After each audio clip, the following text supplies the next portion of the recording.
Imagine finding a hidden blueprint, not for, some ancient temple, but for your own life. And it suggests the real architecture isn't out there. It's deep within your own mind, your own subconscious. Okay, Okay. let's dive into this. What we're looking at today, it's quite unique. It's not really history, not typical science. It's more like a code, a list of really powerful personal statements all about creation, abundance, and how you interact with the universe. So, what's the big idea here? What's the foundation? Well, the core mission seems to be distilling this philosophy down to its essence. Hmm. The idea that reality isn't just something that happens to you, no, it's something you actively, generate. It's basically presenting a blueprint for living from the inside out. Mm. Your internal state, your thoughts, your feelings, they're supposedly dictating Yeah. what shows up externally. And what's really fascinating is how it elevates you, the individual. You're not just watching the movie of your life. You're presented as a powerful creator, actually co-creating your reality. Hmm. The promise seems to be that you can learn to manifest what you desire, but not through like grinding and struggle, but with clarity, with ease. Okay, let's build on that foundation. The first, most basic concept here is definitely the power, the primacy of thought. If these ideas hold water, what does that tell us about the link between our minds and, well, everything else? The sources are really clear on this. Your inner world. It's basically the mirror reflecting your outer world. The core belief, you hear it again and again, is my thoughts create my reality. And this isn't framed as, a helpful suggestion. It's positioned as a fundamental law, like gravity, immutable. Okay, if thoughts are that fundamental, they must have some kind of force, right? Yeah. The material keeps bringing up this idea of mental magnetism. It says, my thoughts are magnetic and I only focus on what I want to attract. Exactly, and that metaphor is key. It paints this really vivid picture for you, doesn't it? Like focusing your mind is like holding up this incredibly powerful magnet, pulling that specific outcome towards you. And the implication there is, well, it's huge. If your thoughts are magnetic, you can't really be neutral. You're always attracting something, whether you want it consciously or maybe fear it subconsciously. That definitely raises a big question. What happens when we focus on the negative stuff? Fear, worry, lack. I mean, we all do it sometimes. The source suggests you have to actively replace those thoughts. Release limiting beliefs, it calls them. What does that mean, practically? Right. So limiting beliefs are those deep-seated ideas, often subconscious, that kind of sabotage you. Things like, oh, I'm not smart enough for that job, or making money is always hard, maybe good things just don't happen for me. Mm. These beliefs, they're basically resistance packaged as thoughts. Ah, okay. Resistance. So the challenge then is to shift your focus, to move from just reacting to things to intentionally creating. If my life is a reflection of my thoughts and I choose beauty and joy, well, the source is telling you that every single mental choice you make is an act of building. You're constructing your world one deliberate thought at a time. Interesting. Okay, so moving beyond just thinking, the material talks constantly about energy, flow, vibration. It almost sounds musical. Hmm? Or maybe scientific in a way. Hmm. What does it actually mean to vibrate the frequency of abundance?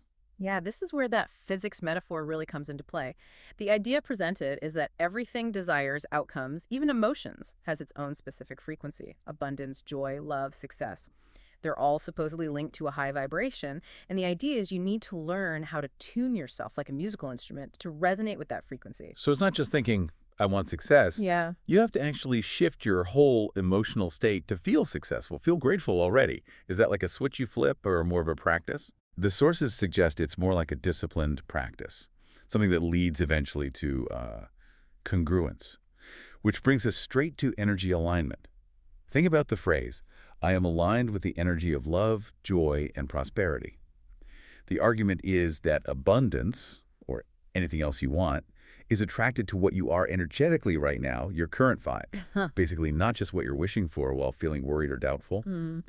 And when you achieve that alignment, the claim is it brings this natural ease. Suddenly you're in harmony with the natural flow of abundance. Things start attracting clarity, ease, and flow. Imagine like struggling to paddle upstream, fighting the current. Then suddenly you turn your boat around and just effortlessly glide downstream with the flow. That's the picture they paint. Less struggle, more allowing. Right. So essentially, we're being told that the energy we put out, our vibration, that's the real magnet for everything. People, opportunities, experiences. That's the core idea. Your energy signature is the attractant. Okay, so if we're these powerful creators, vibrating high, shouldn't we be constantly pushing, planning, micromanaging every detail to make things happen? But then the material throws in this twist: surrender. It says you must surrender control and trust the process of manifestation. That feels like a contradiction. Ah, yes. This is probably the most, let's say, sophisticated psychological piece in the whole philosophy. Yeah. And it's where a lot of people get tripped up. You're right to point out the apparent conflict. How can you actively create and passively release at the same time? Exactly. It sounds like, okay, I do all this mental work, set my intention really clearly, and then I just sit back and hope. How is that not just wishful thinking? Well, the difference, according to this material, hinges on one crucial word: resistance. You see, creation needs that focused intention. I believe in the power of my intentions, absolutely. But manifestation, the actual receiving part, requires letting go of resistance. And what is resistance, fundamentally? It's worry. It's fear about how or when it will arrive. The material says point blank, I let go of resistance and allow abundance to flow freely to me. Worry, doubt, fear, they dam up the flow. Trust keeps it moving. Okay, so letting go isn't passive hoping. It's actively removing the worry that blocks the delivery. Precisely. And when you release that resistance, you're activating faith in what the Source calls divine timing. There's this assurance: the universe always delivers what I ask for or something better. Yeah, that provides the comfort and patience you need while you're waiting. It shifts the whole emotional weight from, oh God, will it happen, to a calmer, okay, I know it's coming at the perfect time. And trusting that timing implies trusting where you are right now, too, doesn't it? The Source emphasizes, I am always in the right place at the right time. That thought alone could really shift things, moving you from anxiety about the future to feeling certain in the present. Waiting becomes active expectation almost. Absolutely. And trusting the process also means trusting your own inner guidance, your intuition. The sources reinforce this constantly. I trust my intuition to guide me to my highest path. Your intuition is framed as your internal GPS, basically, guiding you along that flow towards whatever it is you've intended to manifest. Okay, let's sit down to the bedrock then. If thought is the architecture and vibration is the fuel, what are the absolute non-negotiable mental states, the prerequisites needed, according to these sources? It seems like it boils down to maybe three core things: feeling worthy, being ready or receptive, and gratitude. Yes, we could definitely call those the pillars of manifestation. First up, worthy. The material hammers this home again and again. Self-worth is presented as the ultimate psychological barrier. If it's low, it needs dismantling first. The core belief has to be, my desires are valid and I'm worthy of receiving them. Because if, deep down, you don't truly believe you deserve the wealth or the love or the success, well, no amount of positive thinking can fully attract it.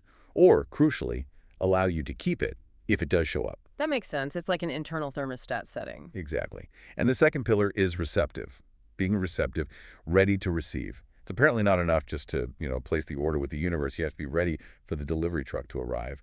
The sources prompt you with lines like, I'm open and ready to receive miracles, and I allow the universe to surprise and delight me. But what does being receptive look like day to day? I can't just be sitting around waiting. No, it seems to mean actively creating space. Physical space, maybe decluttering. Mental space, letting go of old ideas. Emotional space, being open. It means learning to say yes sometimes to unexpected things, opportunities or invitations, even if they don't look exactly like what you pictured. It's about being willing to be surprised, maybe even by something better than what you originally planned for. Okay, got it. Worthy, receptive. And the third one? Grateful, gratitude. The material explicitly links gratitude to the whole process. It's positioned not just as a polite thank you after the fact, but as an activating energy during the process. Like this phrase, I live in a constant state of gratitude and trust. So gratitude powers the engine in a way. You could say that. Gratitude, in this context, kind of functions as proof. Yeah. It acknowledges what you already have, which validates your high vibration. Yeah. And at the same time, it acknowledges that countless blessings are on the way to me. That's like this energetic feedback loop. You're telling the universe, yep, I see the abundance I already have. I am aligned with it. Send more. Wow, okay. So putting all these pieces together for you, the listener, the architecture of attraction, as presented here, seems to rest on becoming this clear, high-vibration magnet, someone who deeply trusts the universe's timing and understands that your internal state is the ultimate control panel. Exactly. If we were to summarize the whole framework, it's basically be the powerful creator, manage your thoughts, raise your vibration aligned with joy, flow, abundance, and embrace trust. Know the process is working perfectly without gumming it up with worry and resistance. It really brings it all back to internal control, doesn't it? Everything you're looking for is presented as already connected to you somehow, just waiting for you to tune in. And there's one final thought from source material that really encapsulates this. It says, "The universe is always conspiring in my favor." Now think about that. What if you actually chose to view every single thing that happens to you, even the stuff that feels difficult or challenging, through that specific lens, as part of a grand, complex conspiracy, but one that's working for you, designed specifically to nudge you or teach you or guide you towards your highest good, your greatest desire? That reframes everything, doesn't it? Challenges become personalized plot twists, pushing you forward, definitely something powerful to mull over. Well, that's our deep dive for today. Thank you for exploring this architecture with us.